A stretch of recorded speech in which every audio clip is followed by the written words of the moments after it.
young child was standing by the plaque in the church. He's standing there staring at the plaque. On the plaque was a bunch of names with two crosses on, two flags on the side of it. And he kept staring at the names. The priest sees the young child and walks over to him and says, "What are you looking at?" He says, "What are these names on this plaque?" And the priest said, "These are those who died in the service." And the young man was silent for a long time. And he said, "Which one, the 8:30 or the 10 o'clock? Please, I'd like for all of you, all right, to hang around a little longer than that." Today we commemorate, not celebrate. Let me clarify. Today we commemorate, not celebrate Memorial Day.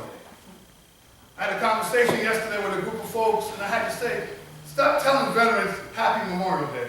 There's nothing happy about it. It's a day in which we remember those who gave the ultimate sacrifice, like our Christ. The difference is that our Christ rose again. This is a teachable moment.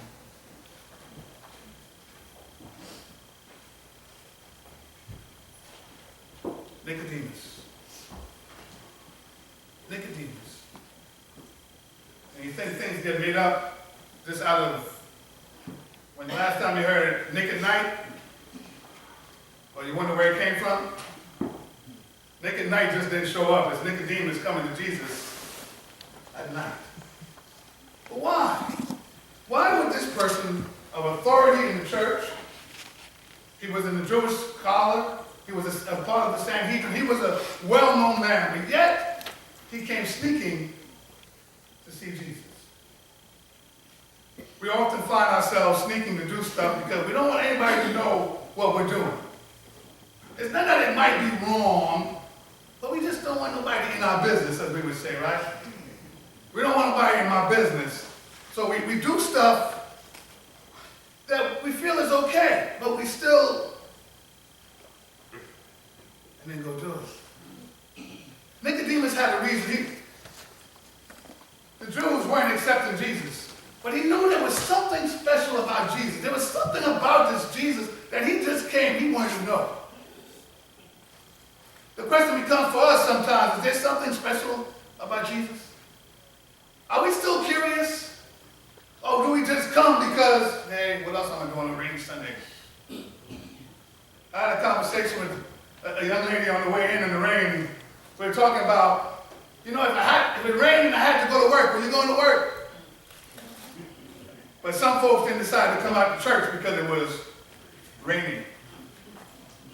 Interesting where our priorities are. Interesting what's of great importance to us.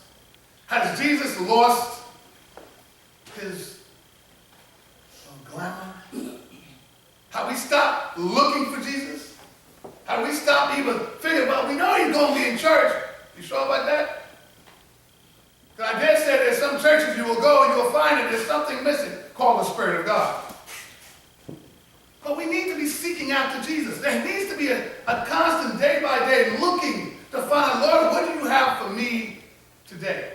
Because I'm going to tell you, if the only day you look for Jesus is Sunday, there's a problem. There's a problem. Because you know there's going to be one Sunday you're going to walk up in there, and I'll tell you all the time, the only time you'll find Jesus will be on the Eucharist. And you'll walk out the door, hopefully you make it out the door, before somebody comes by and snatches that Jesus right from you. And what are you going to do the rest of the week? Because if you only know to look for Jesus in church on Sunday, what are you going to do the rest of the week? We need to seek Jesus daily. And I like Nicodemus. He came at night. But some days I can't wait till at night to find Jesus. I need to seek Jesus that first thing in the morning when my eyes open up. And after I say thank you, I need to go after Jesus because there's something out there for me today. And if I'm not getting it, I'm missing a day.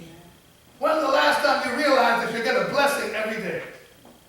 When's the last time you took a moment to replay the day and realize, you know, I got blessed today. It might have been a crazy day. Work might have been crazy. People might have been talking out the side of their neck. All the craziness. And somewhere in the midst of there was a blessing. This is every day. But oftentimes we miss looking for the blessing because we're too busy dealing with the stuff.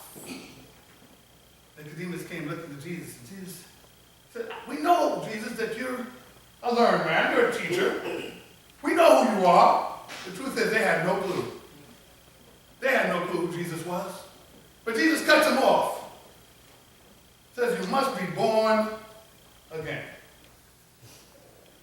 That term has lost its flavor, hasn't it?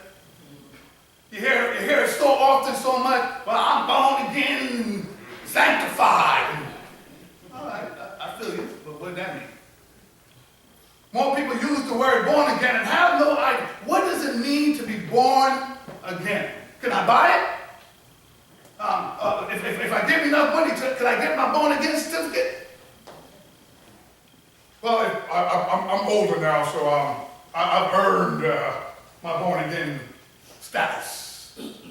You can't buy it. You can't earn it. The only way you get it is by faith.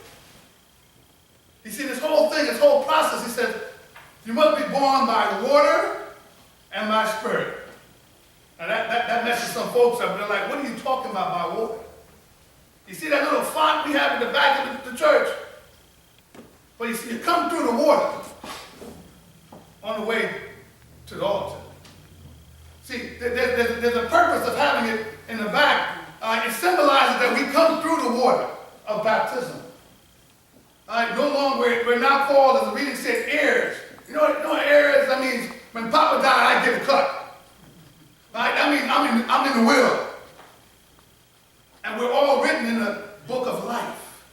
We're all now part of the family coming through the water. But then there's that anointing oil of the Spirit, sealed with the Spirit.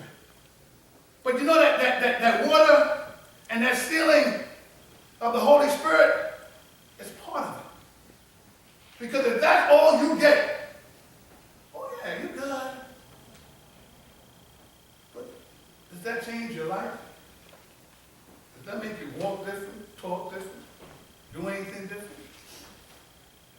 I know a whole lot of folks who've been baptized and sealed with the Holy Spirit that scare me. All right, they need a whole bucket of oil, truth be told. Because they're sealing that Holy Spirit, that they've kind of seared their conscience.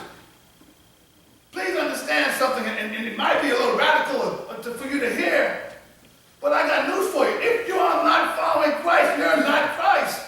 You're not a Christian. If you're not walking according to Christ, you're not a Christian. Pack it up, put your Christian card away, and stop playing the game.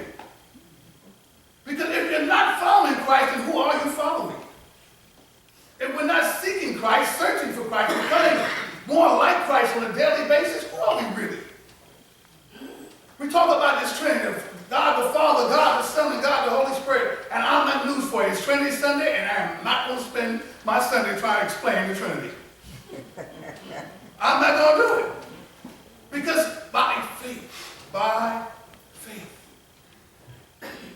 Some days you get it, and some days you're still trying to figure it out. But I got news for you. There's not. Our math doesn't equate. 1 + 1 + 1 equals 1 when it comes to God. And I know it doesn't add up. But I got a lot of things that don't add up because of God. You see, it didn't add up that Jesus was born. It didn't add up that he died and rose again. It didn't add up that he saved a crazy person like me. It didn't add up that he keeps us alive. It doesn't add up. But we know it's real. We must be born again. And we've been through the water. We've been sealed by the Spirit. But what's this born again? How do I now live a life that allows me to be able in conjunction with Christ? Oh yeah, I'm born again, yeah, are you? How you walking? How you talking? Even better, how you living? You see, the signs that come with being born again is a desire to live a life that's different. It's easy to be like the world. It's real easy. All you gotta do is sit back, and whatever will be, will be. Que sera, sera. But to live a life like Christ requires that you are willing to get up and do something different. It requires that when things go down the tube, like they sometimes will, you don't go down there with it. It requires that you don't lower yourself to the standards of others because they're acting that way. I've learned long enough that if you want to act like a fool, it doesn't require me to act like you. I will stand here and watch you and allow you to be the fool that you want to be that day. And you know something? God bless you, because I'm going to go about my business and not allow myself to be drawn down to that place. Because when you get down there, I got news for you, it's hard to get up. When you find yourself in that place and you start letting some stuff out your mouth, you can't take it back. And then people begin to know you by what you say and by how you act. Once that happens, you can't get it back. Oh, I want to invite you to come to my church. People like your church act like you, I don't want to go there. And we know, we've said it, we've thought about it. We've seen people who have invited us to come to their church, you go, man, I saw you on the job. If the rest of your church act like you, I'm scared. But yet, this born again thing, there has to be something to it. And y'all forgive me, because this whole thing about feelings, we got to feel something. I got news for you. Some days I don't feel like coming to church. Does that mean I don't come? Well, I'm a priest. I should show up, right? But if I went by what I felt, how often we wouldn't do the things that we know we need to do? How many times you don't feel like going to work? You can only call out for so many days until you don't have a job anymore. It's not about what we feel. So too often we come looking for a feeling. And some Sundays you'll get it. Some Sundays you'll walk out of here walking on cloud nine. Jesus! People meet you, okay, yeah, I came out of church. I had a good one. And some Sundays you'll come out of here feeling bad because Jesus is convicting you of something that you're doing. You feel that conviction on the inside, talking like, no, I need to work on this. I need to get this better. I need to do something different. But if we're looking always for that feel good, tune in, you'll be mad and this will be broadcast and they might talk to me about slander, but tune in to Joel Osteen if you want to feel good. He'll give you a real good feel-good message. He'll tell you everything is going to be good and everything is going to be nice. And when things get bad, they get better. I don't know what he reading, but book I read said we will have tribulation. We will have problems. We're going to go through stuff. But Jesus died so that how we have life. So it's not always about a feeling. Being born again is not about a feeling. It's about what you know. Jesus says, for God so loved that he sent his only begotten Son into the world. But I like the last verse. See, God did not send his Son into the world to condemn the world, but that the world through him might be saved. See, it's not about condemnation. It's not about making you feel bad. No, he's like, I want to save you. Save me from what? Save us from ourselves. Save us from a world which tells us we can't and we shouldn't and we're not. Get us in a place where we realize, listen, God has called us, and that's enough. God has anointed us, and that's enough. Stand with your head up. Don't allow people to tell us we can't, because God knows he called us to be. If God has called it, it's already done. We live in a world where there's so much going on. Every time I turn on the channel, this person in the White House want to do this and do that, and change this and change that, and call people this and call people that. Let's not join them. We need to pray for them. We need to be really praying hard for them. Because imagine the miracle what happens if he was transformed. Imagine what would happen if the word of God begins to come out of his mouth. Anything is possible with God. How many people are we talking about we need to be praying for and waiting for God to transform them? But God can't transform them if we're busy talking about them. God can't transform them if our lives are still in a wreck and we're trying to tell them about Jesus, but yet we are all a mess. And there is no perfection. Please get that out your head. None of us is perfect. If you're looking to the priest to be perfect, you blew it. The only one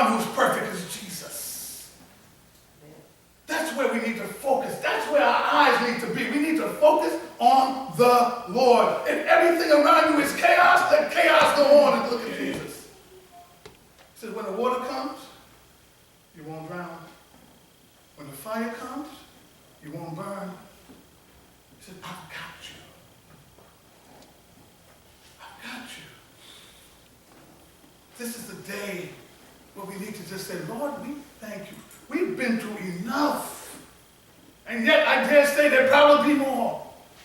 But let's stop dwelling in the stuff and rise up and give God praise, because there's a blessing in the day that is waiting for you.